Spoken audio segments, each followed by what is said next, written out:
There are things that you can't control, right? There are people that come into your home that you may trust that may harm a child. It changes you. My husband and I, one of the things that we were really clear on, because we had started to see how detrimental social media was to young people, having access not just to social media and platforms, but text chats and things of that nature, and sharing with her and trying our best to communicate that there is no way that we will ever be able to ensure that who you're chatting with, texting with, and who they are saying that they are is who they really are. One of the things that I know that has happened, and I'm assuming that I'm not the only parent, when we want to protect our children, many times our passion and our urgency and our concern, they read that as anger. So when the conversation would feel really tense and emotional, she read that, and I'm assuming, so Samara, keep me honest on that, like, okay, they're going to yell at me again. This is going to spiral into 10 reasons why I can't do this. My husband and I, we were very focused on, yes, her education, because we knew this child that the Lord had given us. It's like, hey, Lord, how do we protect her and be a good steward over her life and her opportunities? How do we make sure that she is exposed to people that, have varied worldviews, right? We did not want her to have a narrow point of view, right? Whether that's of just the West and the US. We were believers, right? And so how do we also give her our faith in love, right? So how do we do all of these things? Best of intentions.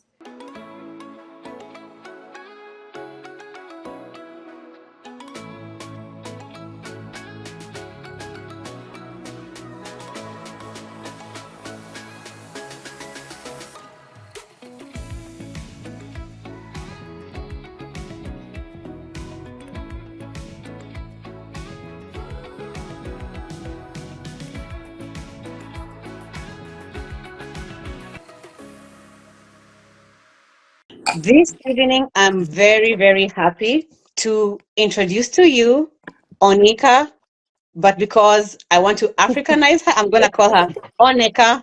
It's okay. Oneka Cornelius and her daughter Samara Cornelius. Uh, Oneka and Samara are a powerful duo, mother and daughter. I like that they are very willing to share their story and to let us know what happened in their life, what mistakes they've made, and how they are repairing their relationship and the steps they took to repair their relationship. So, without further ado, I'm going to ask Miss Oneka to introduce herself briefly, and then I'll go to Samara. Awesome. Can everyone hear me? We can hear you. Okay, great. So first, Dolly, let me again say thank you for extending the invitation to us. At the end of the day, I am a mother. I am an entrepreneur and a business owner in consulting. I'm also a coach, and I am by nature, I am wired to teach and to share. So this is directly part of what I believe and know that I was called to do, right? The Lord really put me here. It's always interesting because I think the reality of it is, many times when the Lord wants you to teach something and he wants you to share an experience, of course, you have to go through it first. So I'm honored to be here, to be able to share the walk, the testimony, and the healing and the joy that has come out of the work we have been doing, are doing, and quite honestly, are still doing as a family and as individuals. And so part of that is I have been blessed. I have three amazing children. And this youngest blessing that came into our lives and our home 18 plus years ago is Samara Noel Cornelius. I am excited to be her mother. I learned from her probably as much, if not more than she learns from me. And I'm excited to be here to support her, quite honestly. I'm here to share with all of the mothers and fathers by extension about our journey. But at the end of the day, this is her story to tell, and it's her journey. And it's been as tough as it's been, as hard as it's been, it has been more beautiful. So I'm happy to be here. And with that, I will introduce to you all Miss Samara Noel Cornelius. Yeah, so my name is Samara. I'm her daughter. Yeah, I'm just really excited to just be open about, everything that's happened for us. I think when you go through things, you don't really think about how it can help other people. You just think about how you went through it and just try to do the best with what you have. So I wasn't aware that my story, or just, sharing some of the testimonies that we have, would be such an inspiration to you guys, and such an inspiration, so much so that you asked us to come speak. So I'm just incredibly humble and grateful that I get to be here, and that I just get to, answer questions and just provide whatever knowledge that I can. I'm an observer. I observe what my mom does. I observe how people speak. So I'm still very new, but I am very excited to, just be a part of this platform. Thank you, Samara. So I'm going to start with Oneka, right? Sure. And I'm going to ask you to briefly describe to us what your childhood was, and how your upbringing was, and how, and then I'll ask the next question. So I'll just ask, how was your childhood, and how was your upbringing? How did you Yeah, experience your parents? Mm-hmm. that is a very, very powerful question, because if the truth of the matter is, right, Dolly, that is where the story starts. Mm-hmm.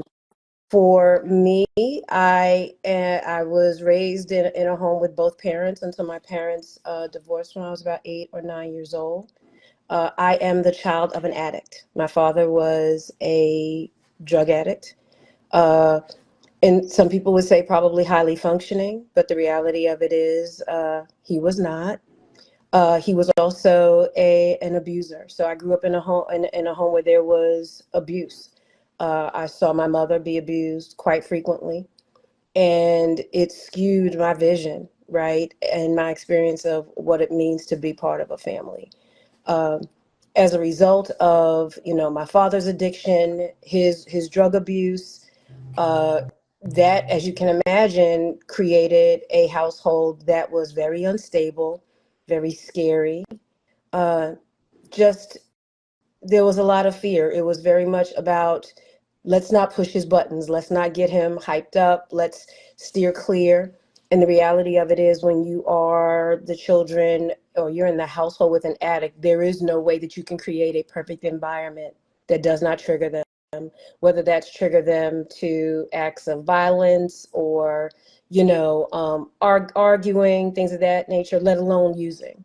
My father was a heavy substance abuser. So he drank, he smoked, he did intravenous drugs, heroin, and things of that nature. So it just created an environment, first of all, where seeing that paraphernalia and those things in the house was common, knowing what they were for, but then also knowing what the byproduct and consequences were of that.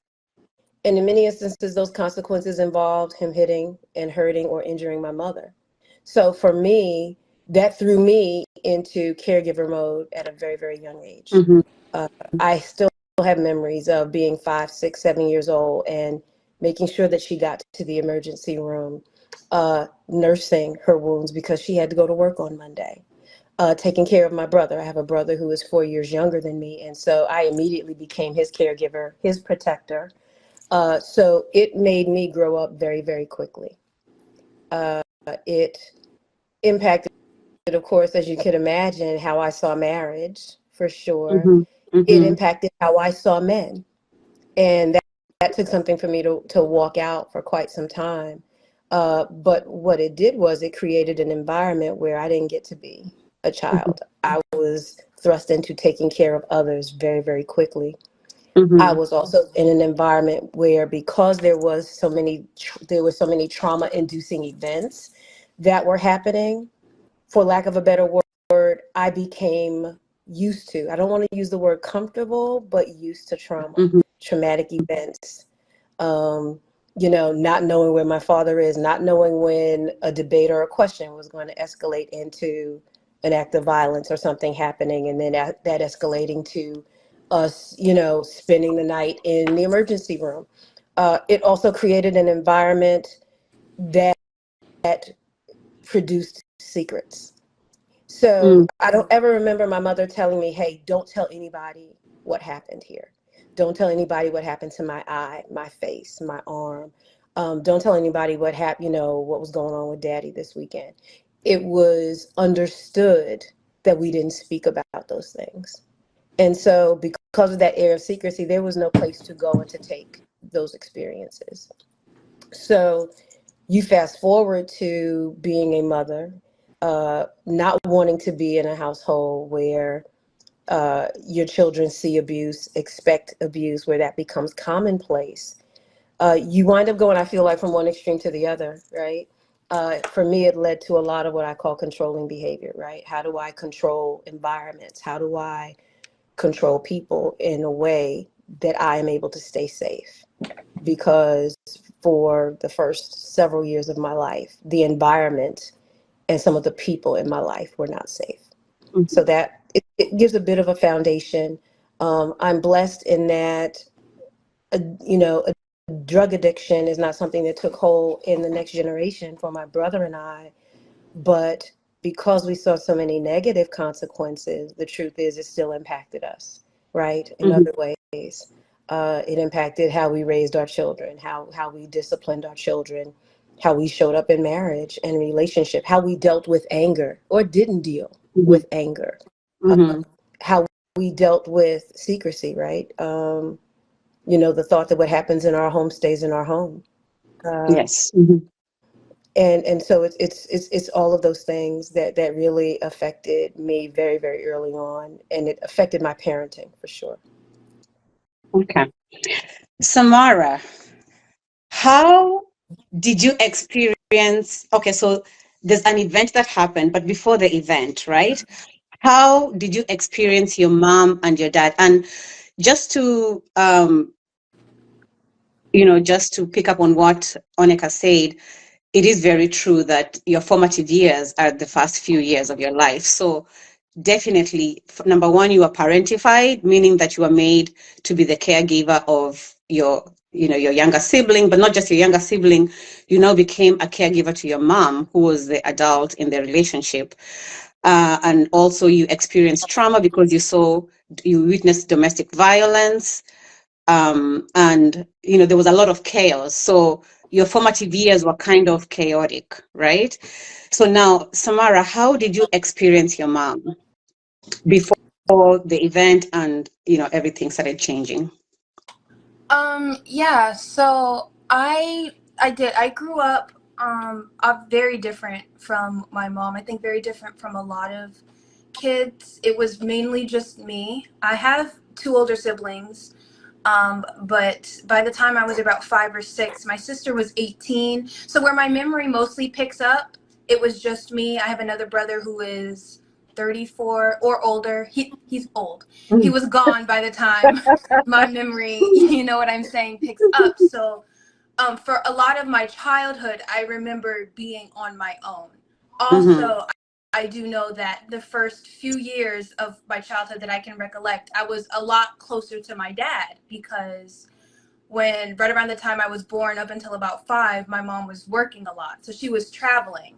So I was mainly, if I wasn't with my dad, I was with my uncle, her brother, and his family. So I didn't have, in my earlier childhood, I don't think I had as strong of a connection or a bond with my mom as I did with my dad. Just because me and my dad had spent more time together.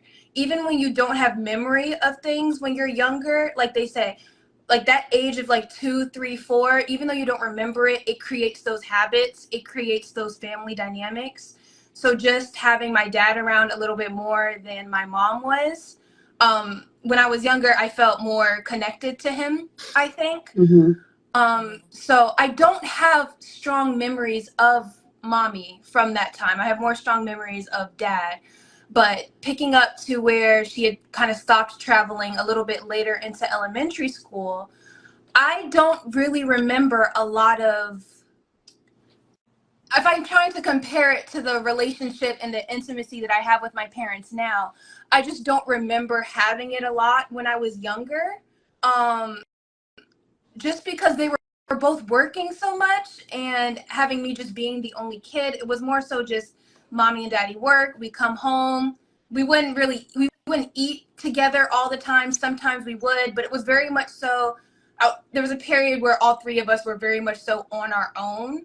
That's just kind of the dynamic that comes with being an only kid. I call it being like a professional third wheel, because that's really how it is. It's always like, mommy and daddy, or like, them and then me. Even if we would go out to dinner, you know the term grown folks conversation, or you don't interject when grown folks are talking. So I don't remember having like a really strong relationship with either one of them when I was younger, but I would say, the description that my mom gave of her being, I wouldn't say too controlling, but being very much so a caretaker, very much so, trying to keep things a certain way. I do have a sense of that being like the culture of our house for like a very long time. I do recall that. So what did not work for you? Because these were your parents and they were doing what they knew how to do, right? So mom was trying to be the opposite of what she experienced growing up. And as we say, children don't come with manuals. And and also there were no podcasts. Like nowadays, I think with social media, there's so much information out there that helps us, in bringing up our children. So Samara, what is it that did not work for you, or that made you feel like, there's a disconnect that made you not stable? You know what I mean? Yes. So there's a few things. Number one, Mm-hmm. I don't think it really matters how great of a relationship you have with your parents. No one wants their only relationships to be with their parents. And I think that was something that was a big element of my childhood. I was very much so isolated, just feeling really kind of ostracized in school, not really having the means to communicate with friends or peers outside of school. Even my brother and my sister were kind of off doing their own thing. My cousins, I have a cousin that I'm very close with. I really do think of her as more of a sister. She's around the same age as me, but still not really having that much communication outside of being able to see each other at like family functions and stuff like that. So I guess a main part of it was just ostracization. There's only so much you can relate to your parents. There's only so much you can, you know what I'm saying? I mean, they're still adults. They have each other. And it was really, in a lot of instances, just like me. I feel like I was always a plus one in like some situations and some scenarios. So I think that was one thing. Another thing, it was just that for my parents, my education was a very big priority. Where I was going to school, what the plan was for me to go to school. And I don't think in any means that should ever be negated. I do think education is a great, it's very important, especially when you're young. But I don't think that my parents placed a lot of emphasis on the social aspect. It's also important to have kids that are socially acclimated, that do things with their peers and stuff like that. And I just didn't do a lot. That I can recall. If there was an instant, I think I had one friend sleep over in kindergarten, and that did not go well. And from then on, it was just kind of understood that sleepovers were not a discussion. They weren't. Don't ask someone to come sleep over, because the answer is going to be no. So also, around the time that I was growing up, every kid had a phone. That wasn't really how things worked in my parents' generation, but how it worked in mine. You know what I'm saying? You did most of your conversating at home. When you're not a part of those conversations, especially when you're in a friend group and you're not, it becomes very easy for you to be kind of separated. So I started very on trying to ask and nudge for, you know what I'm saying, that level of communication and access to my peers, which was pretty much always met with a no, or a, you know what I'm saying, we don't allow that, we don't, and it was just that juggle of trying to be respectful and trying to respect what your parents are saying, because you don't want to argue with them, you don't want to be separated. I've never not loved my parents or never not wanted to be close with them, but having that, I feel like for a long time, that was a lot of the friction that we had. It was the fact that I had felt alone for a very long time, and so I was kind of yearning for those connections from other people, that weren't just from family. And when I tried to do that, it wasn't always supported. So I think for a while, that was like kind of like the main thing that kind of like caused me to kind of pull back or not really want to, you know what I mean, converse with them. And then eventually I started, you know, doing it on my own, making Instagram accounts and stuff like that, just to try to, you know, keep some element of social experience alive. But like my mom said, secrets create distance. So here's this, you know, line of communication I'm having with this person. I can't tell you because I'm not supposed to be conversing on this platform. Or, you know what I'm saying? Hey, I got invited to do this, but I can't tell you I got invited because I can't tell you how I got invited, because you know what I'm saying? So it was just, those things just kind of created more and more just distance and more, I think, you know, friction. And then where my mom, she had the household that she grew up in that kind of controlled to her being a caretaker and being more controlling. What it was for my dad was more so just that I was his, not his only daughter, but I was his first daughter that he had seen grow continuously. So I think that level of protection that a dad has over his daughter is, it's never going to stop. Whether it's protecting you from friends, it's protecting you from, you know, weird, creepy men, protecting you from anyone online. You know what I'm saying? So he was always kind of, you know, protection. And as a kid, I want to say I would say that I was mature for my age just because I grew up around adults, really only ever understanding adults. I never understood kids, but I could understand adults to a certain degree. So it was kind of that juggling between, like, you know, I understand where they're coming from. I understand what they're saying. I want to respect that. But at the same time, I am still, you know, 12, 13, 14, 15. I still want to be able to do these things. I still want to be able to connect with my peers and be able to have these experiences, but I can't. So I would say that created, I think, for a few years, a lot of distance and tension. With there even being some instances where, you know, I would have the Instagram, I would get caught with the Instagram. I would have the Instagram, I would get caught with the Instagram. And then there would be like that rift again. And then we'd come back close together and then there'd be a rift again. So, yeah. So what did that lead to? So I can imagine you're a young kid and dad is trying to protect you, mom is trying to protect you, and to also make sure that you're not, you know, that you have like a guideline, right? Like you're not just all over the place, right? She's trying to make sure that you're structured. That's the word I was looking for. So they're trying to do all this. You can get where they're coming from, but on the other hand, you said you're isolated. You only had one sleepover in kindergarten, and that was it. And education was such an emphasis. So what did this lead to? It led to a few things. So first, it led to me completely having a full-blown identity crisis and just wrapping my identity up in how well I perform, how well I do in school, because that was all I had. Something that I still have not worked through or fully had a breakthrough on right now. It was, you know, I didn't do I didn't do any extracurriculars. I wasn't doing things outside of school. School was really the only thing that I ever had. And I was always good at it. I was always getting told how good at it I was, or from very young on, I was part of the gifted program. Or when I got to middle school, I became really good at, like, you know what I'm saying? I became very good at like crafts and things like that. So not being exposed to other things made me feel like school was the only thing, and it was the only place where I had value, I had meaning, where I was good at it, where I could, you know what I'm saying? It was, you know I can't do this, I can't go here, I can't talk to these people, but I can get an A.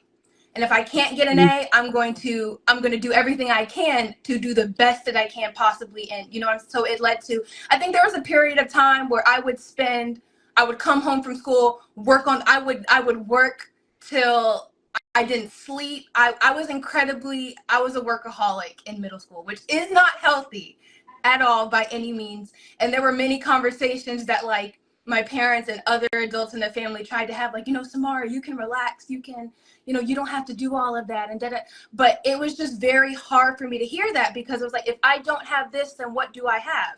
I didn't have anywhere to really escape to, didn't have anyone to escape to, anyone to really, that I felt like I could, you know, confide in. So that it led to that for sure. I had a lot of issues trying to work through that. I'm getting a little bit better with it now, but it started there. But also just having a completely warped sense of self when you feel like you're always the odd one out. And not only that, not only feeling like you're the odd one out, but always feeling alone and lonely in your own head, it's not healthy. It's not healthy for an adult, but it's definitely not healthy for a kid, especially when that's when those first negative thoughts start to come in, when you first start to become aware of, your self-esteem. Kids are saying things, you start to notice all these differences. Like, I would say there was a period where I did not like my parents. I didn't like myself. It was just it was dark. And that just kind of all, snowballed and kind of culminated into this phase where I didn't know who I was. I didn't understand what I was good for besides performing and performances. Didn't know how to fully, communicate or connect. Middle school, I did have a good, decent amount of friends, but during the school day, there wasn't a lot of communication. At home, I did have another sleepover though, but they didn't sleep here. I slept at their house for my last day of 8th grade. But after 8th grade, I got moved to Whitewater in high school, where I didn't know anybody, and it was kind of like alone again, by myself again, and that just kind of, yeah. Okay, so Mom, Yeah. let's go back to Mom. Yeah. So you did not allow Samara to have a phone, right? And I know that you are trying to protect her from exposure to things that are not appropriate for a child. Yeah. Looking back, would you handle things a little differently? So there are a couple of things to also give context, and then I'm going to come back to that question because that's a great question. Mm-hmm. One of the things that also colored my upbringing was that after my parents divorced, my mother did have somebody she was dating, who she brought into our home, and he molested me. And so for me, there was no place that was safe. So my focus was, how do I make home safe? And once you realize that, there are things that you can't control, right? There are people that come into your home that you may trust that may harm a child. It changes you. Mm-hmm. My husband and I, one of the things that we were really clear on, because we had started to see how detrimental social media was to young people, having access not just to social media and platforms, but text chats and things of that nature, and sharing with her and trying our best to communicate that there is no way that we will ever be able to ensure that who you're chatting with, texting with, and who they are saying that they are is who they really are. And not wanting her to have exposure to whether that was pornography on phones, videos, violence, all of those things, right? We wanted to make sure that we had some semblance of protection on her, right? If we think back over the last years, we have heard stories of young girls, young boys as well, connecting with people online and agreeing to meet them, and these babies never coming home. uh, you know, we saw the impact of cyberbullying, of young people that were so ridiculed that they were self-harming, or there were things that were going on in the school and the group chats, and how the bullying moved from it being in the hallway to online, and young people being so scared and so fearful and not having any place to take. And how do you modulate and moderate those feelings? How do you say that, there's this stranger that is bullying me or stalking me? And so we tried to be very, very careful. And so we did not want to expose her to a phone very early. Now, you asked the question, would I have done things differently? I think we would have done a better job at communicating that. One of the things that I know that has happened, and I'm assuming that I'm not the only parent, when we want to protect our children, many times our passion and our urgency and our concern, they read that as anger. So when the conversation would feel really tense and emotional, she read that, and I'm assuming, so Samara, keep me honest on that, like, okay, they're going to yell at me again. And this is going to spiral into 10 reasons why I can't do this. My husband and I, we were very focused on, yes, her education, because we knew this child that the Lord had given us. It's like, hey, Lord, how do we protect her and be a good steward over her life and her opportunities? How do we make sure that she is exposed to people that, have varied worldviews, right? We did not want her to have a narrow point of view, right? Whether that's just the West and the US. We were believers, right? And so how do we also give her our faith in love, right? So how do we do all of these things? Best of intentions, sometimes very poor execution. And so hearing that, it's like, okay, the protection and the love that we both wanted to put on you felt so confining, right? This cocoon of love for her felt like a jail cell. That was hard to hear. It was hard to hear. But also understanding for her, for all intents and purposes, Samara was an only child, right? Our two oldest children are now in their 30s, but then were in their 20s. They had gone on and were living their life. And so she was thrust into adulthood early, right? She was always with us. She traveled with us. If we went on vacations or out of the country, she was with us. So this wound up creating a young person that is extremely comfortable, like she said, with adults and having those conversations. But then you put her in a middle school environment or a high school environment, and it's like, okay, well, why are kids acting like that? And they don't communicate clearly. And like, why don't they just, like, state their intentions? And I'm like, this kid is in 8th grade. Like, they just learned how to string words together to make a complete sentence, right? Just sort of trying to temper her expectations. But once she started to tell us how lonely she was, it was hard. It was hard because this was coming up right as the pandemic was starting to rear its head. And so she was not in a good place mentally or emotionally. As much as we cared about her academics, we did not want it to become so ingrained and embedded in her identity that if she didn't bring home that A, she thought she wasn't loved, right? We did not want that to be the message. But sitting in her shoes, I can imagine if that's the only thing, if that's the language I have to speak for them to hear me, then I'm going to make sure that I master this language. And so, looking back, I would have, we would have found different ways, potentially different outlets to help her socialize and get connected to young people that were like her. Because at the same time, she's also an introvert, right? So there's this catch-22. She wants to be like near people. That's our joke now, right? It's like we don't mind being in proximity to people, but noticing now even how sometimes unsettling it can be to just be around a lot of people, because her natural state is, reading and just being very self-focused. But now what I'm seeing is that may have been a coping mechanism as opposed to a natural wiring for her. Yes. Right. So now we're like, okay, well, how do we unravel some of that, learn some of the different things that you like? And the journey for us has been, the truth of the matter is we cannot put her in a bubble and protect her from every single thing in the world. As scary as that is for her father, as unsettling as that has been for me in the past as her mother, it has been about, okay, well, God, we trust that you have given us stewardship over this kid. So help us do it differently so that she gets what she needs outside of us, outside of the relationships that she currently has, in ways that are healthy, and teach us how to also communicate with her where there's trust, so that she does not ever have to go, like I did, into a place of secrecy, like I can't tell anyone anything, to it being, you know what, I can tell mommy and daddy anything. Now, they may not agree, we may not like it, but she can still say it, right?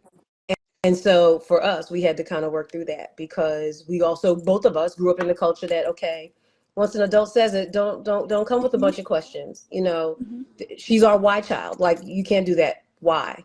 Because we said so. Mm-hmm. You know, because we said no. But why are you saying no? Like, Mm-hmm. explain. What part don't you understand? The N or the O? Yeah. um, and for this child, it's just very different. And I was much more of a command and control parent with her older siblings, and I didn't expect or allow, quite honestly, that level of independence. Right? Mm-hmm. It was. It's my job to keep you safe. It is my job to take care of you. It is my job to provide for you. And because for me, because I did not have those things, having them and giving them were how I showed love. That doesn't Okay. necessarily mean that that was how my children received or needed to receive love from me. So I Mm-hmm. had to learn the give and take and the dance of loving her differently from her older sister, loving Mm-hmm. her older sister differently than I loved her brother. And let's be clear, was not always successful, um, but had to learn because this one was built different. And everything Mm-hmm. we knew in the past, up until the incident of self-harm, we had done what we knew to do, right? Best of intentions, right? Yes. But Mm-hmm. not the outcome that we desired or wanted. Yeah. And knowing that we had to change so that we Mm-hmm. could create an environment where she could heal. And Oneka, the other thing is, I think your two older children also had each other, Mhm. right?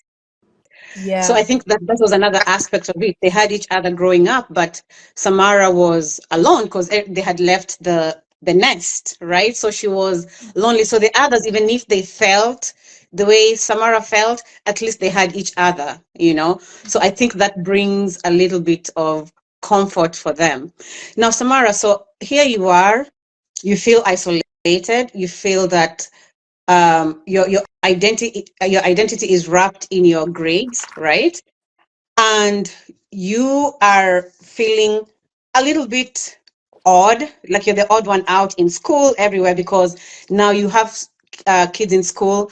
And I can imagine maybe they were talking about something overnight, and then you go to school and they're You have continuing the no idea. conversation, and you have no idea what they're talking about. And then they get tired of always bringing you up to speed, right? Or actually, And I would just pretend. I would pretend that I knew. Because uh, just pop culture became such a big part of. I remember fourth, fifth grade, that's when like music became important. Like if you were going to keep up a conversation, you had to know this trend, this app, this person, and I knew nothing. So I started just pretending. Like I would just laugh along, or I would piece together because I'm an extremely vigilant person, which is more of a curse and a blessing.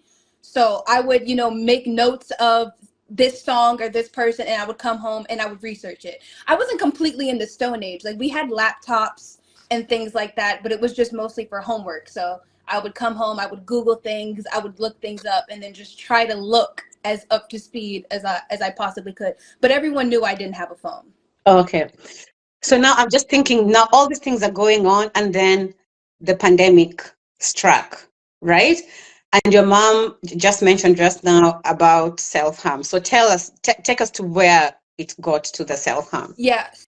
So the self-harm incident actually happened before the pandemic. So just to kind of like paint the picture, I had, like I said, in middle school, I was more so just dealing with a lot of emotional feelings, but at least in school, I did have a very nice group of friends. Um, but ninth grade, I didn't go to the school where I knew most of the people that I went to school with. I went to a completely different school in a different district. So I started high school pretty much alone, eating lunches alone, really being alone. Um, at this point, I think I had made the second Instagram. So I did have an Instagram account, but even I think with kids, it's very much so out of sight, out of mind. If you're not seeing the person or you're not having a consistent relationship with them, the relationship just fizzles. So not having, still, because Instagram wasn't the same as really having a phone. I know it sounds like it's the same, but it wasn't.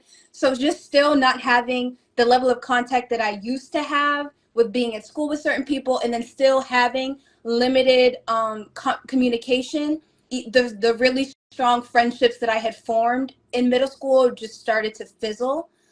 So by the time September, October hit of 2019, I would say that I was pretty much just completely alone. I had one good friend of mine who went to high school with me, but when she got to high school, she kind of, everything clicked and fell into place, and she knew people, and you know what I'm saying? She found herself, and I just didn't.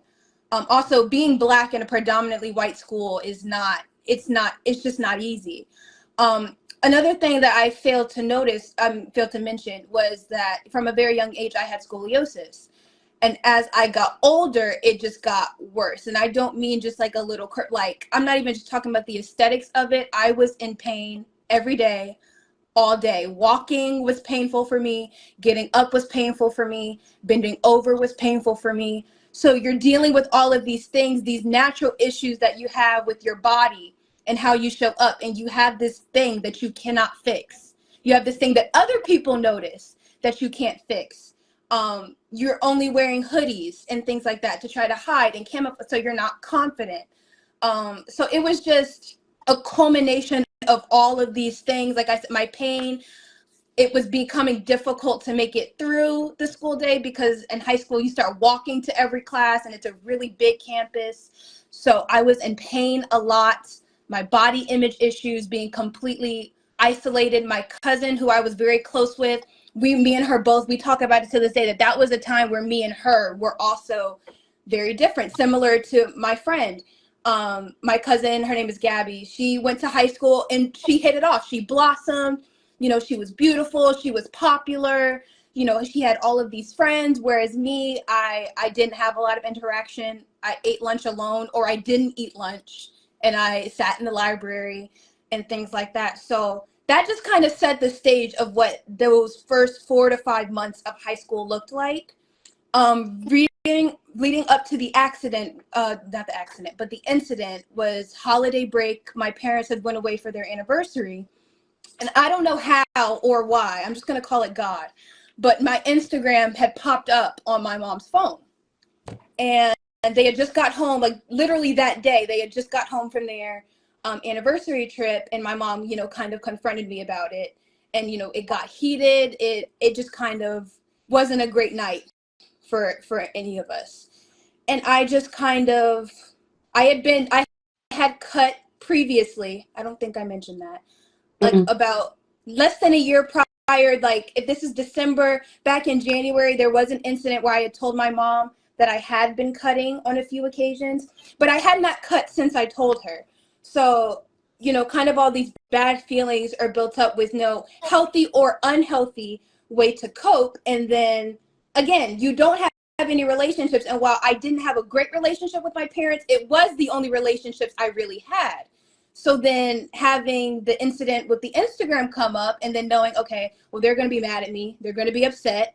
They're frustrated with me. Like, we're not going to talk this through, because we didn't have the tools to communicate with each other like we do now. So back then it was very much so like, you know, like she said, you know, they're yelling at me, they're angry, and just feeling like there was nowhere I could escape to. There was no one I could go talk to. I couldn't get on the phone, and I didn't have any of my siblings' numbers. So there wasn't anyone to call and say, hey, this is what's going on, or any friend to go, hey, you know, this is what's going on. So I think I just kind of, you know, I'd had enough. And I don't necessarily think my intent was to end my life. I think I just didn't care. I just did it. I took about a bottle of pills. I think they said it was maybe 40 or 50. I'm not sure.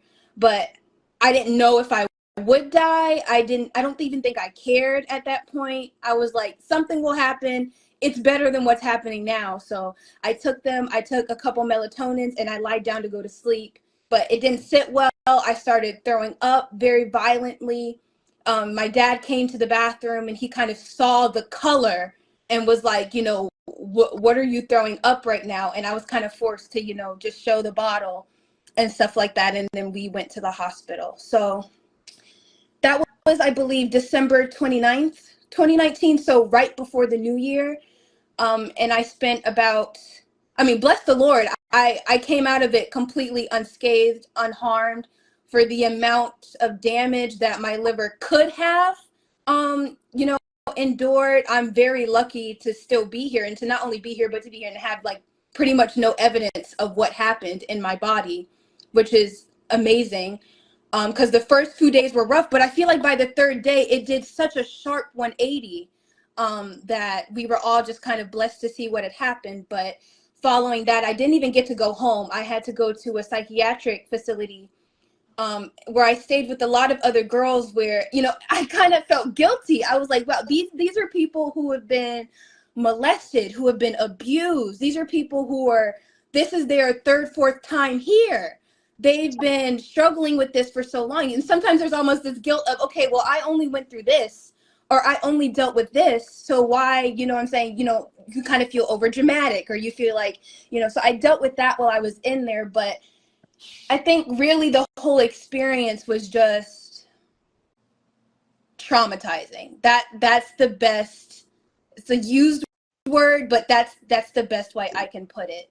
Leaving that environment and then still not even being able to come home, or not even being able to, you know, at least see my parents. Those first 3 days out of the hospital it was hard. And we had to walk through that, the three of us together. So, you know, leaving that incident, I went back to school and was literally in school for maybe a month and a half, 2 months, and then the pandemic hits. And it was also in perfect timing because right as I got out the hospital was when I started to make friends at high school. It was when I started to make friends in art class, was when I got invited to the senior prom. One of them wanted to take me to the senior junior prom as their +1 and stuff like that. But again, no phone, no communication. I don't even know if my parents know this, I did have an opportunity to have a cell phone that someone wanted to give me so that I could talk, but I turned it down because our priority really was I was trying to repair my relationship with my parents as best as I knew how.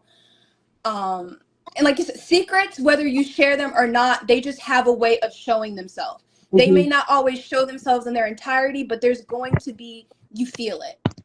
So yeah, as I'm building these relationships and stuff, and, you know, finally getting a little bit more comfortable, the pandemic hit, and then we just never went back to school. And I think that period that my mom is talking about, where I really was communicating just how alone I was, because you can feel lonely, but not necessarily be alone. I both felt lonely and was alone. It wasn't my feelings. It wasn't, you know what I'm saying? Oh, this is just how I perceive. No, when the pandemic hit, especially, we couldn't see our family. We weren't texting. I wasn't texting anybody and things like that. I was home. I was playing the game and I was sleeping. I entered I would say that summer was probably some of the hardest months of my life. Not wanting to go back down the route of self-harm. Obviously, I'm still healing myself, but not having really anywhere to go, you know? So that was, I would say that was even harder than coming out of what we had come out of. But, you know, through that, a gift also of the pandemic was that forced proximity I had with my mother. Me and her became so close. When you talk about, you know, the relationship that we built, that is the result of us being with each other all day, every day, whether we wanted to see each other, whether we had anything to say. It was me and it was her 24/7 for at least the first 2 years of the pandemic. And what that did was it forced us to talk, because who else were we, you know what I'm saying? Who else were we going to talk to? And I finally, once you have something like what had happened in January happen, it's kind of like there's nothing that's off limits. There's nothing too taboo or too provocative or too embarrassing to talk about. You know, I've just got out of the hospital. I've just had a suicide attempt. Let's just talk about it. You know what I'm saying? The hard part is out of the way. How do we just, you know, kind of get back? So yeah, like my mom said, that really was where I was like, look, I understand what you and daddy are saying, but I was so lonely. I was by myself. I didn't have anybody. That coupled with just the normal woes and emotions of being a teenage girl, it magnified it. And you know what I'm saying? Just kind of having the conversation like, look, I understand you're the parent. When I'm asking you why, I'm not being disrespectful. It's just I need to understand why this is. Like, I think I very clearly had once said, I was like, look, if your no is a no, that's fine, but it can't just be because I said so anymore. That's not going to work.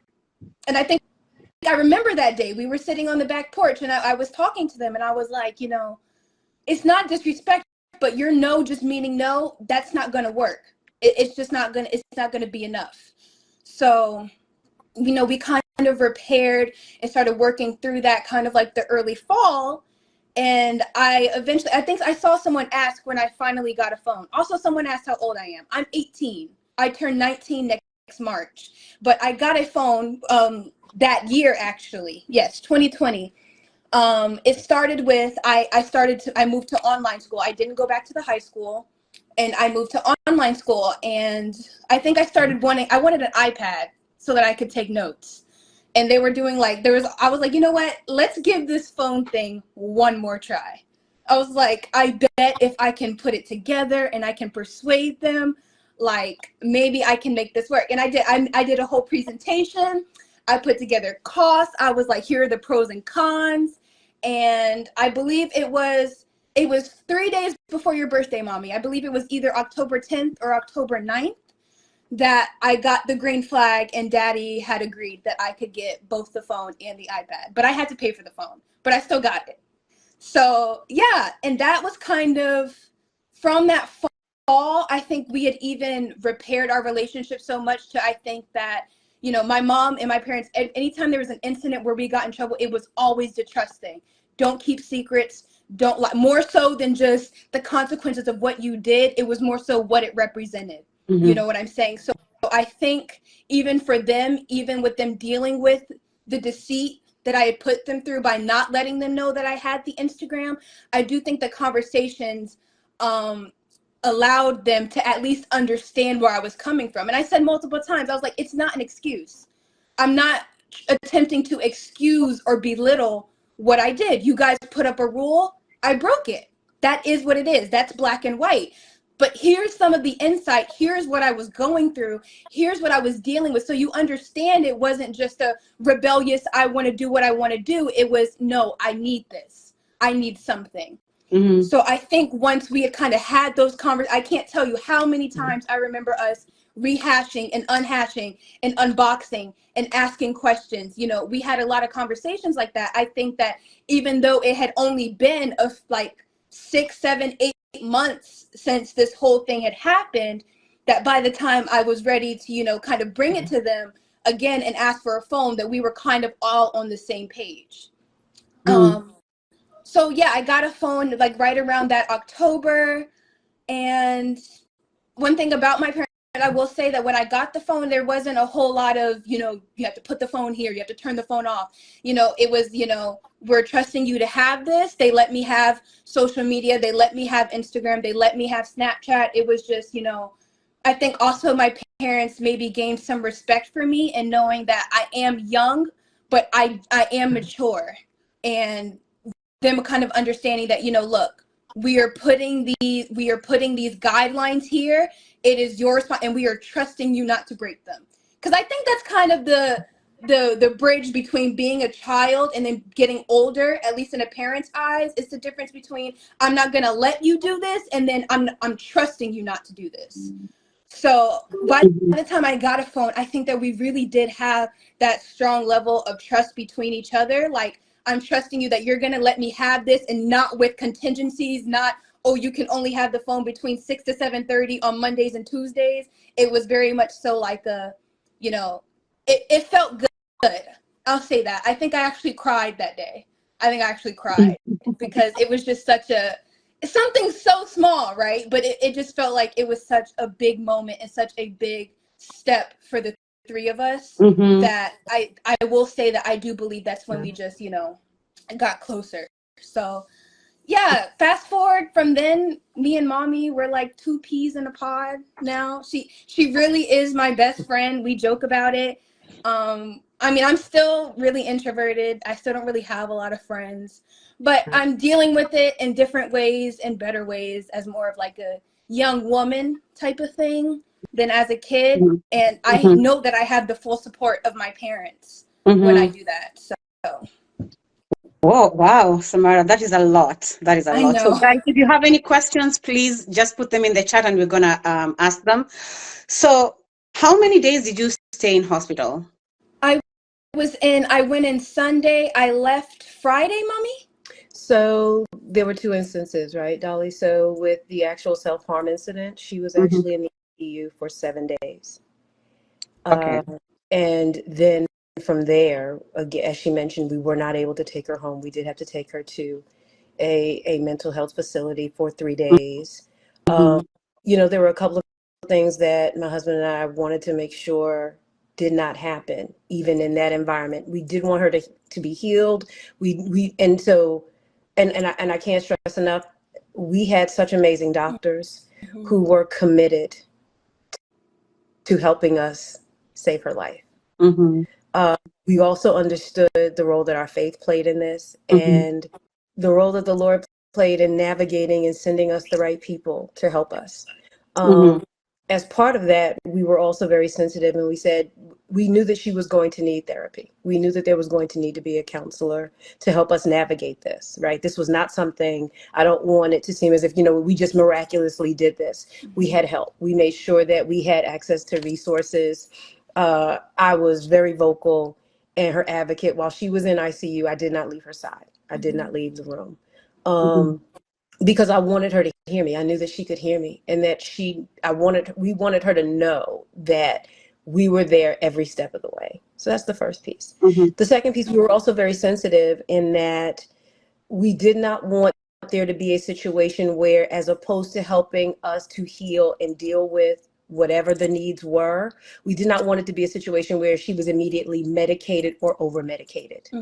That can happen to Black and brown children when they are given access to therapy, psychotherapy, therapists. We knew that we wanted somebody, and we were very vocal. We said that we are believers, we are Christians. We want somebody who can provide us with Christian counseling that is anchored in our beliefs, in our belief systems.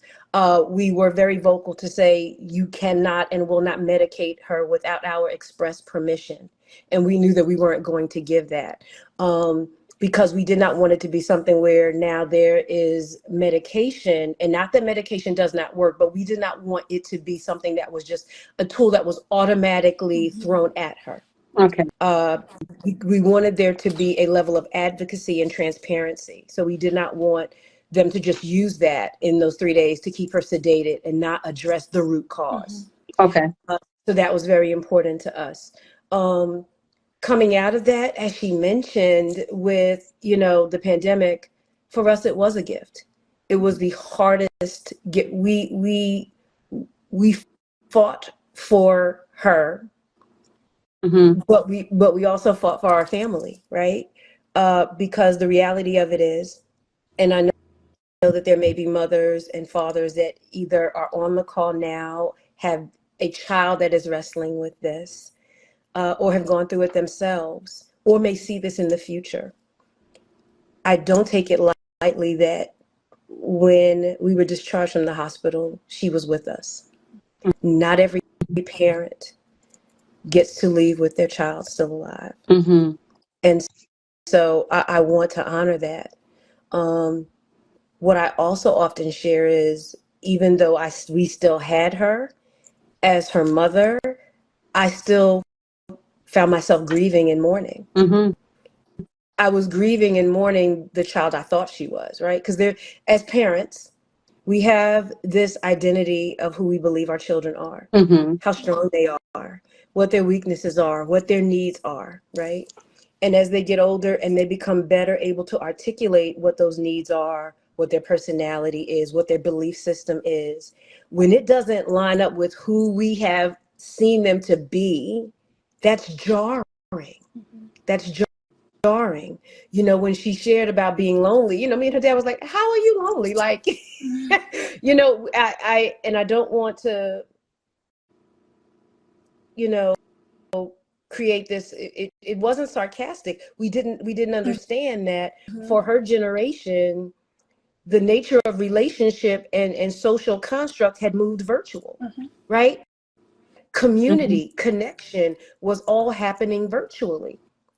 So, we're like, okay, but wait a minute. Like, you see your friends and like y'all are like together all day. What do you mean you have, like, say what? Like, give it, it was like, well, so and so wants to call me. Like, okay, so give them the house phone number.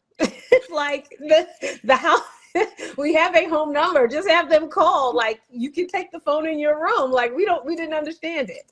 And so we had to understand that a lot of the dynamic that was happening around building relationships, how you interact either with girls or even with boys, right? How do you understand the dynamics now? And it went back to, again, like we could not keep everything from her. That's not realistic.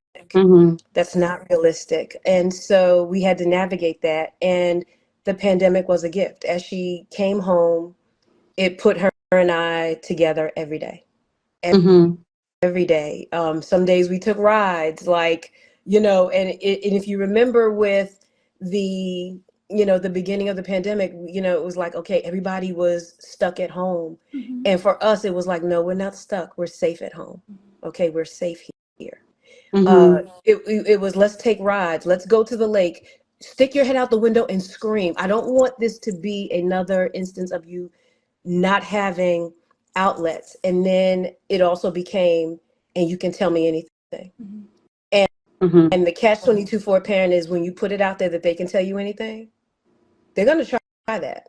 And you've got to be ready for how your body language shows up. Do you reject, viscerally what they're saying?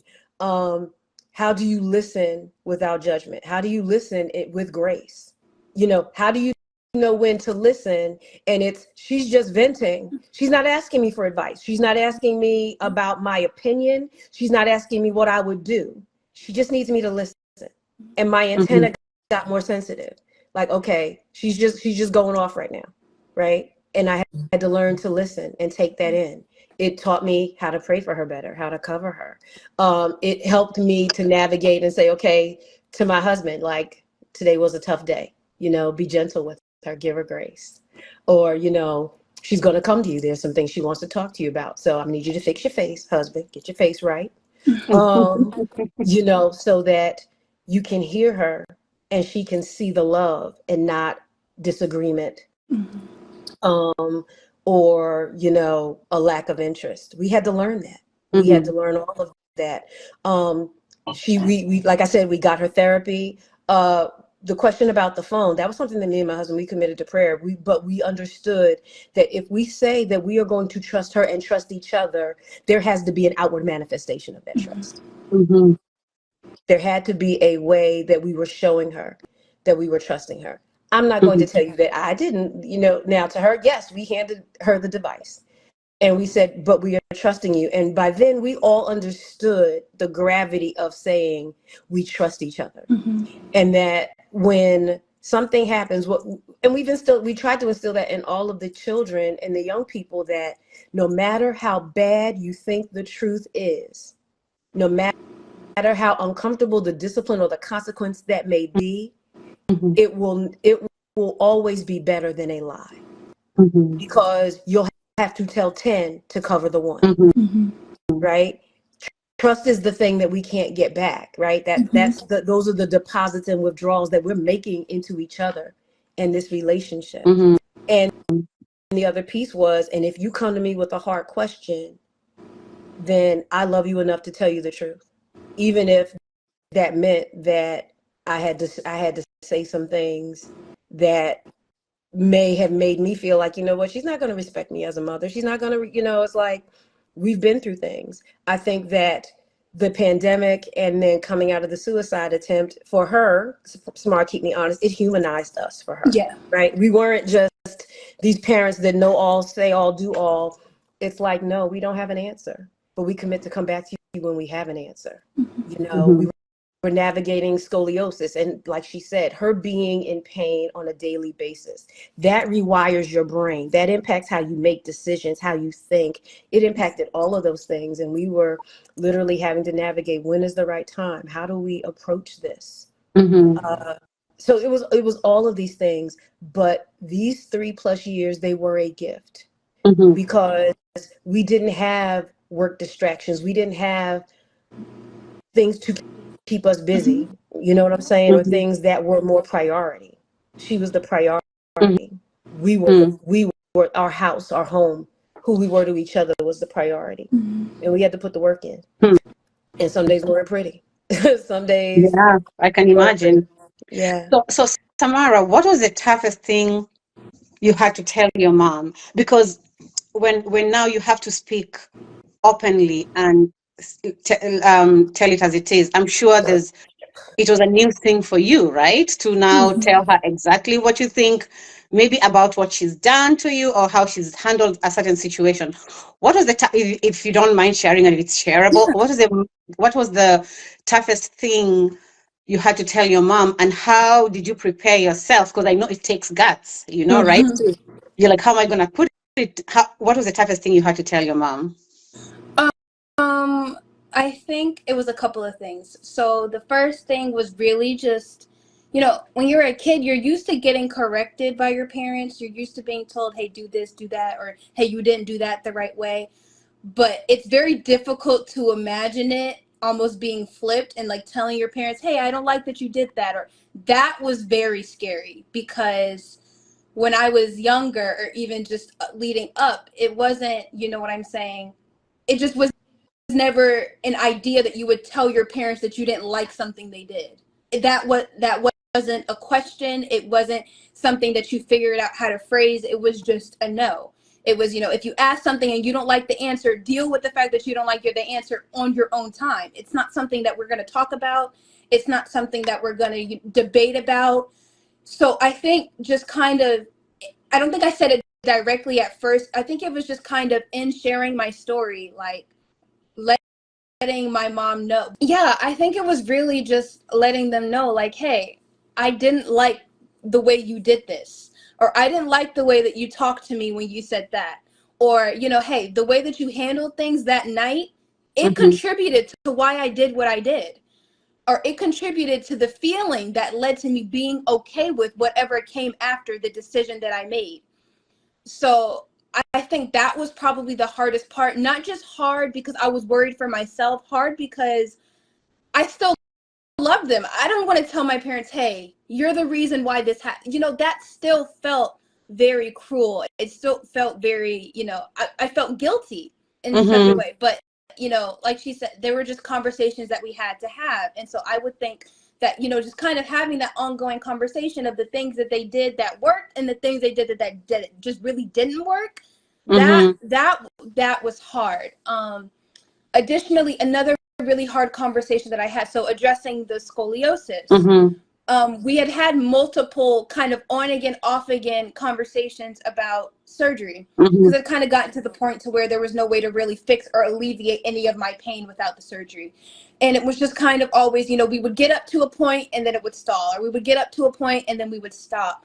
And I think a lot of that did come from the fear that my parents had about what that process would look like. And I think it was maybe about a year later, not even a year, maybe, no, yeah, it was more than a year after the... Hold on Yes, for a ma'am. minute. Oneka, can you request again so that I can bring you in? I don't think I can just bring you in without requesting. Sorry, you can go ahead. No problem. Yeah, I saw someone who just said that I didn't want to blame them. And it was yes, because I was still very much so aware of the part that I played. I was by no means innocent. I was by no means just a victim. There were things that we both did that contributed to how we felt about each other for a very long time. So I didn't want to just say, hey, mom, hey, dad, this is what you did. This is the reason, you know what I'm saying? But it was just trying to communicate those things in the best way. But, one of those things that did kind of give me a little bit of resentment with my parents was that we never kind of dealt with the scoliosis. And it was something that I had been complaining about and talking about for a very long time. And it was, we're going to pray on it. We're going to pray. We're going to see what the best route is. Kind of still stemming from that fear of what surgery was going to look like. And I think maybe about a year later, I believe it was around February of 2021, I think I had done like some research on my own, and I just kind of went in my parents' room, because at this point I was very comfortable with just talking to them. So I just kind of went to them and I was like, look, I need to talk to you guys about something. I've decided that I'm going to get surgery. So I need you guys to figure out what you need to figure out as far as insurance and doctors, but I cannot continue living my life like this, because no part of life is enjoyable when you were consistently in pain. No part of it. The phone was nice. It was great, but that wasn't the biggest thing. If I could have had a phone or be pain-free, I would have chose the pain-free. So I would say that was also another very difficult conversation I had to have with them. It did take courage for me to just kind of let them know, look, I know that y'all are scared, but I was kind of past the point of being scared. I just kind of wanted to do it and, get it done with, and just, begin the process of healing.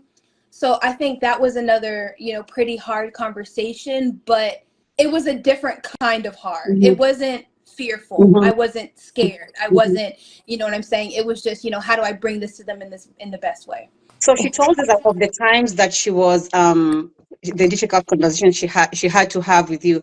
But now I want you to tell us, Oneka, as a mom, and given the things you've gone through, and I can only imagine how difficult and how scary it was to potentially lose your daughter, and I can imagine feeling like you failed, because I know that that's how I would have felt, like, I've done this wrong. What have I done wrong?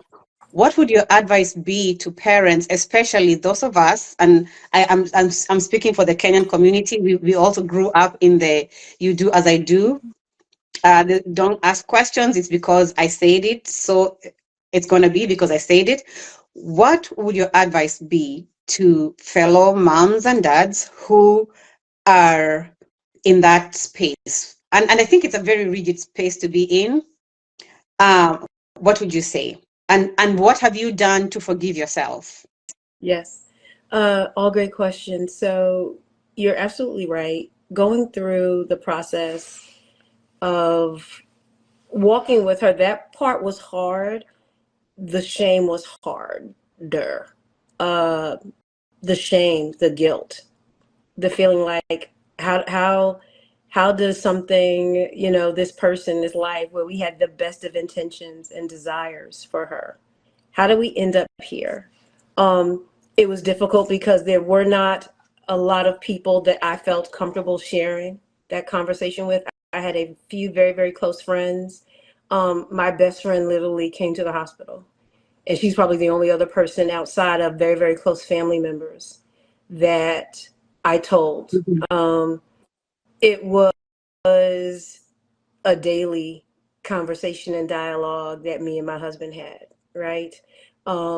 It was feeling like I am the worst mother. How, we're getting here. It is a reflection on me. It is a reflection on us. It felt very much like we were broken, right? We were broken.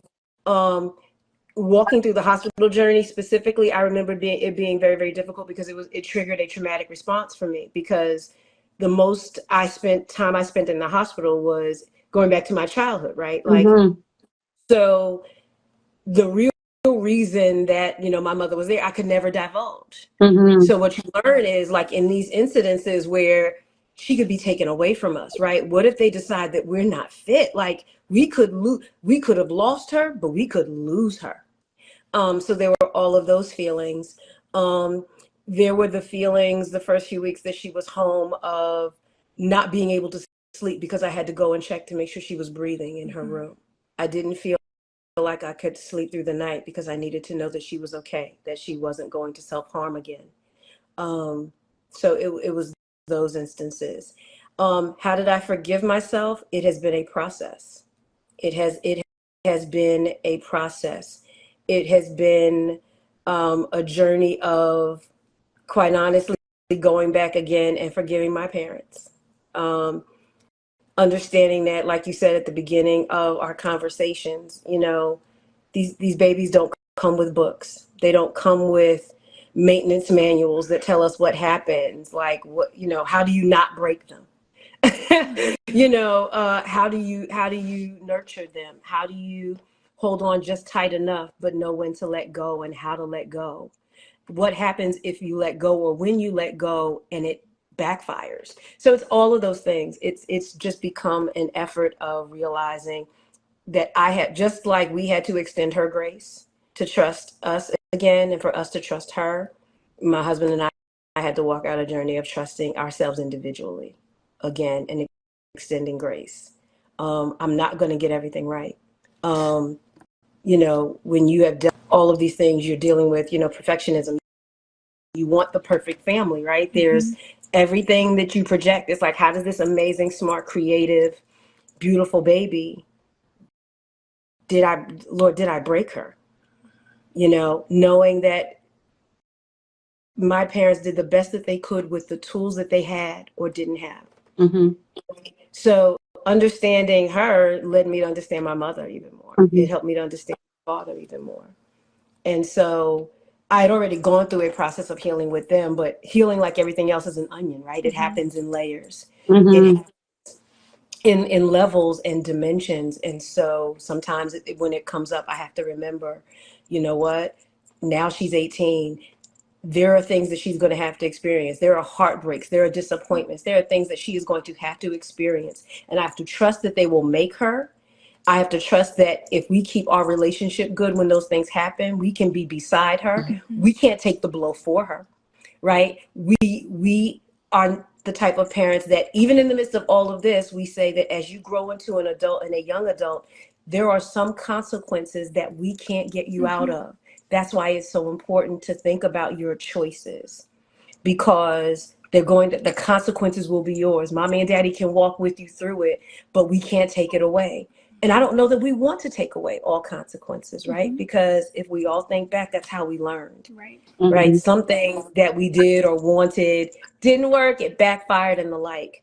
So it was really, every step of the way, every chapter of the way has been about forgiveness, either forgiveness of self, forgiveness of each other, and figuring it out every day. Because I would love to tell you, yes, this is 3+ years on, and we get it right every day. We don't, and my tone, I can see her now. I can sense when she locks down. And so I take a minute and I'm like, you know what? Let me come back. I apologize for my tone. I meant what I said, but I understand that the tone I delivered it in did something to you. What's going on? You know what I'm saying?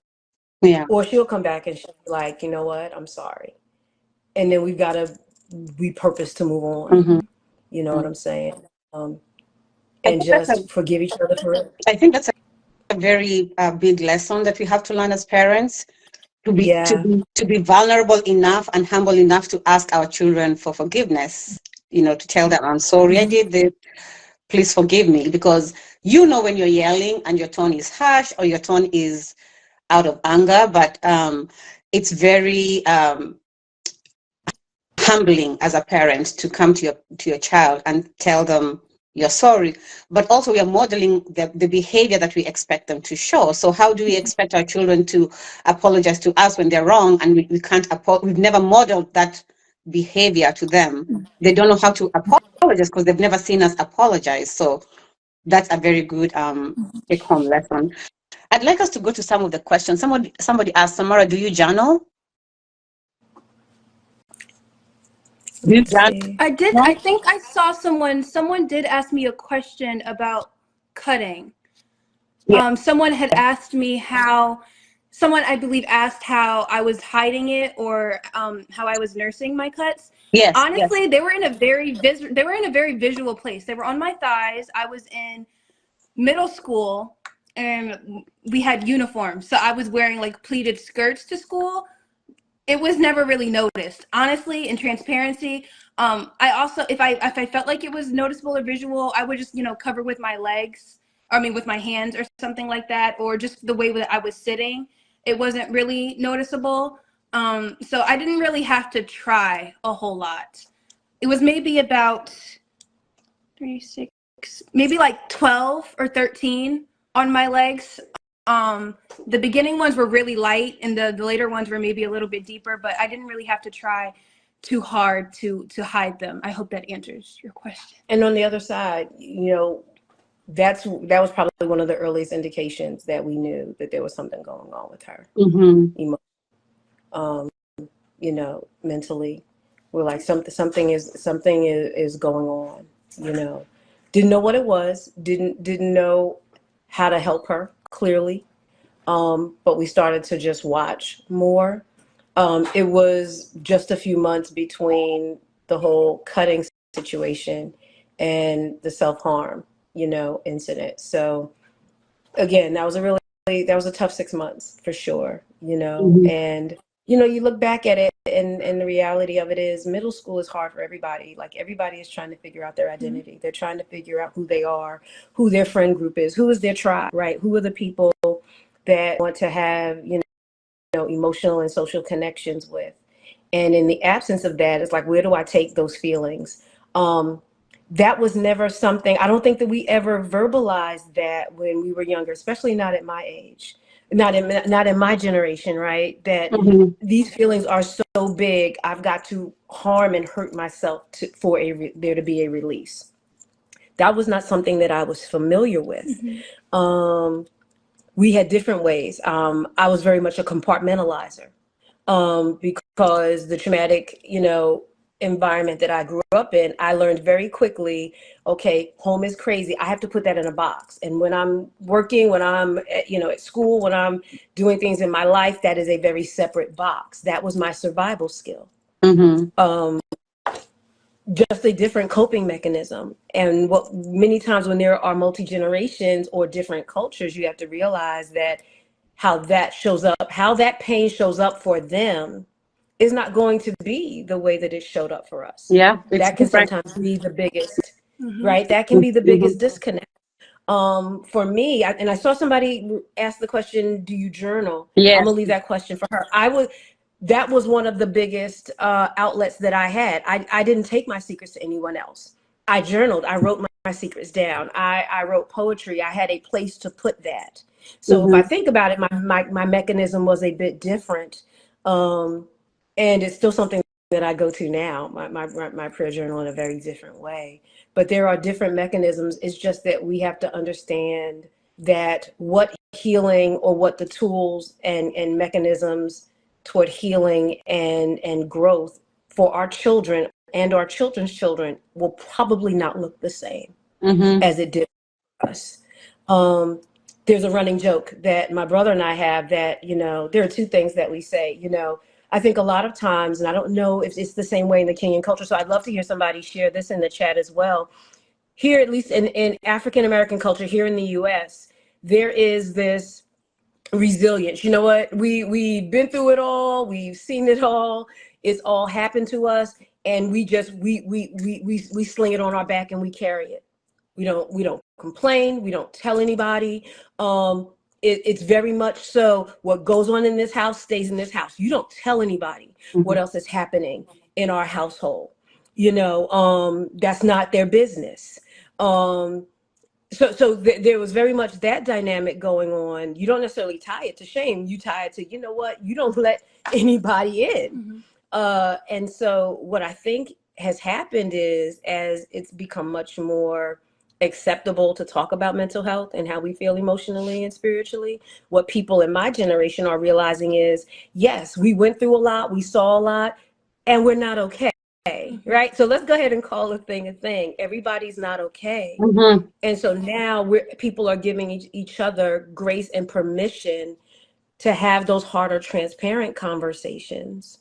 But you got to be willing to do it, and do it scared and press into it. It hurts. It's uncomfortable. But it's like any other wound. If you keep taking care of it and tending it, it'll heal. And that place cannot just go back to where it was, but it can be stronger. Yeah. You know what I'm saying? I would not have wanted this, this series or chain of events to happen for her. but it has created a level of understanding and knowing who she is for herself that we, been a gift and a silver lining that has come out of this. It has strengthened our faith. It has not made our faith weaker. It actually solidified our faith, and it gave her her faith for herself. You know what I'm saying? Yeah. For those of us that have a faith or belief system, our young people don't always know how to have that relationship outside of us. They don't know that they can pray or that they can go to God for themselves. This created and gave her an opportunity to have an encounter that while we were with her, it was not our encounter. And that became a beautiful byproduct of this. So Samara, do you journal? Yes. So yes, those questions. I did. In middle school, I did a lot of journaling and I did write a lot of poems. So I did do that in middle school. That was an outlet. I kind of stopped around high school.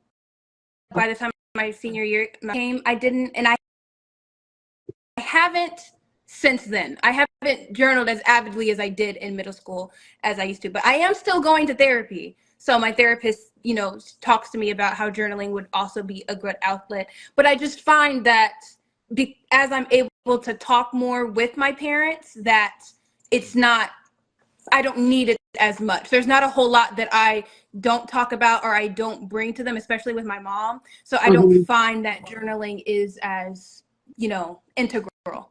I see someone asked me if the surgery. I did. Actually pretty fast. So we had the conversation in February of 2021. I got the surgery June 15th, 2021, which was also it was hard. Number one, being back in a hospital bed was hard for me. The experience of being in the hospital the first time was probably, if not the hardest part, probably close to second. There was a point where I was coming out of like this sedation and stuff like that, and I think I was like fighting. It was a lot. So that just the feeling of being back in a hospital bed with the beeping and the IVs and the noise, that was very, very triggering in some aspects. So that was something that, I had to work through. I think there was a point where even we would go for the appointments, the smell would make me sick. It would make me nauseous, or like I would just be like doing the dishes or, in my room, and like the smell would come back and I would get sick to my stomach. But I would say the experience of us getting the surgery was hard, but it was having gone through that experience the previous year and our relationship being built up for it.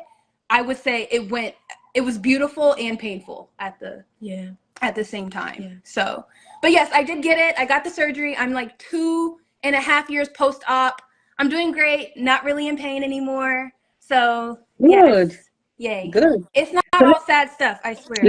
I promise. Let me read some comments, right? And Samara, you can also check to see this question specifically to you. But I see someone saying that was my mother that used to make me so upset. So I always explain why. And some things like tattoo is okay.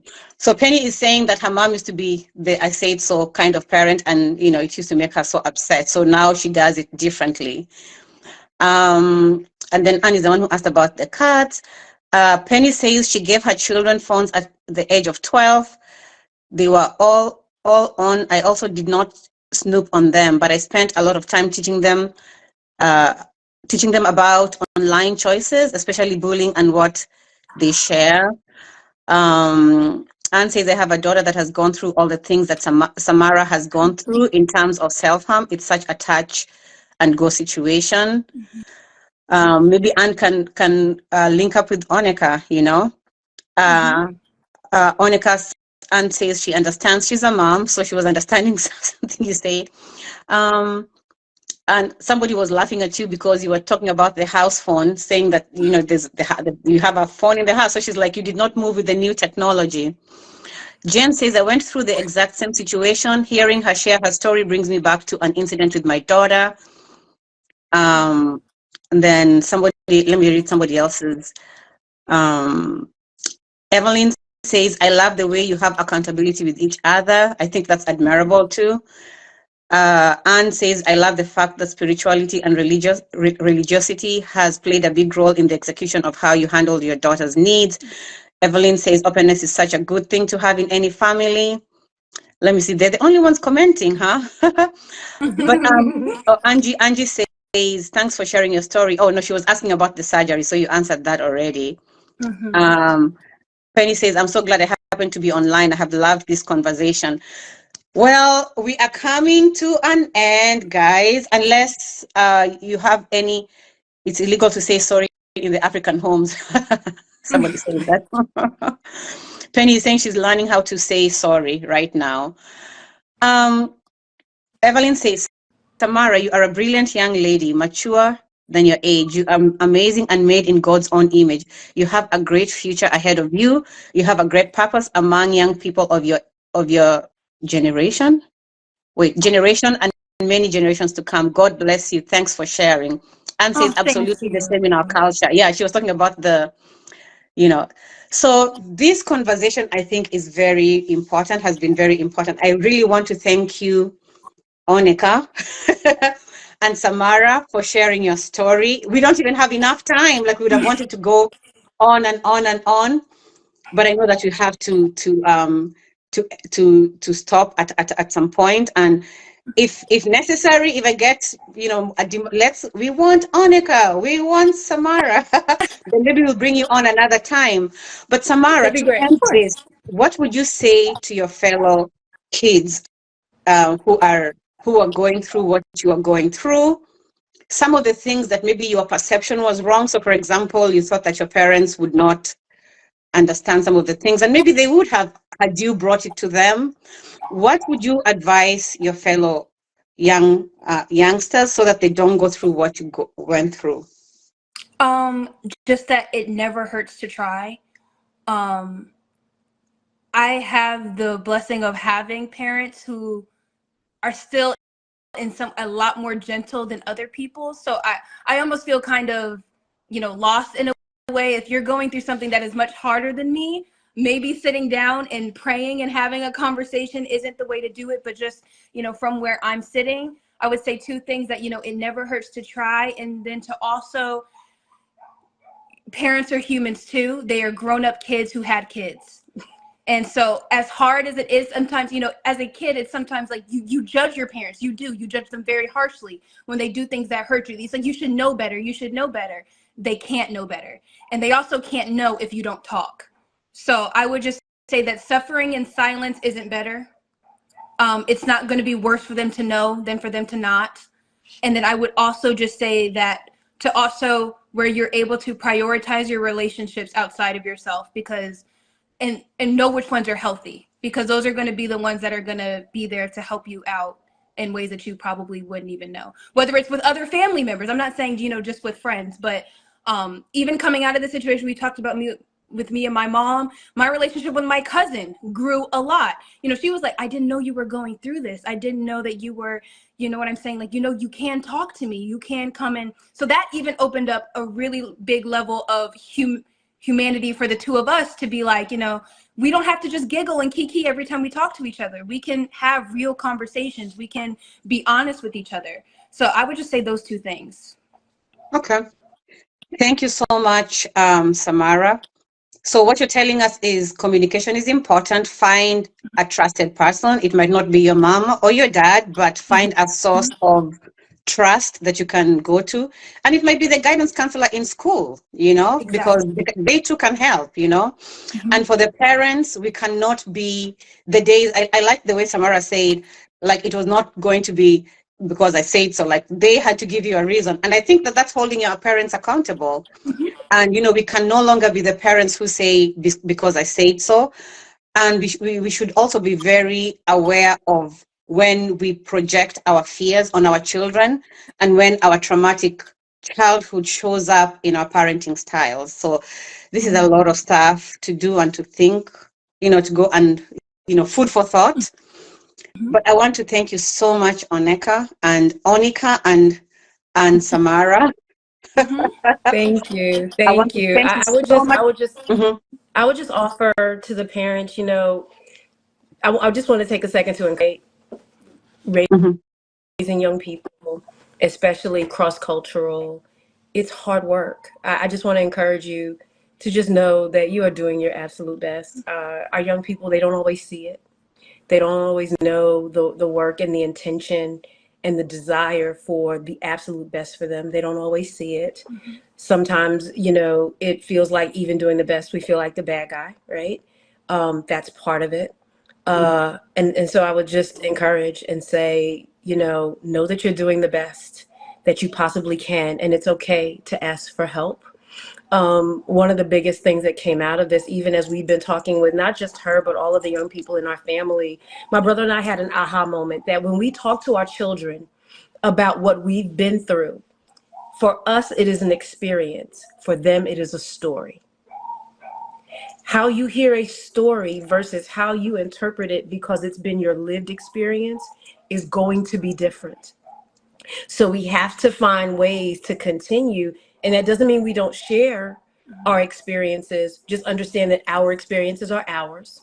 They may not be theirs. And that they are experiencing and hearing it as a story. It is a story to them. And so if that helps to just anchor and say, why don't they get it? Why don't they feel our passion? It's because it's our experience. We lived it. For them, they're hearing it. Right. And so it's going to be different. Just like we had to understand that when she was crying out in pain, it was her experience.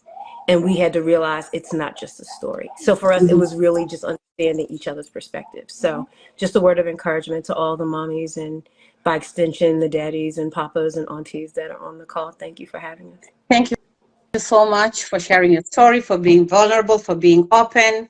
I know that you're going to change relationships elsewhere. Thank you. And somebody said, oh, Samara, they are grown-up kids who have kids. That is such a powerful close. And Karen said, can't wait for the next podcast. Thank you so much, everyone. Thank you so much for joining us, the Cornelius family, and your dad.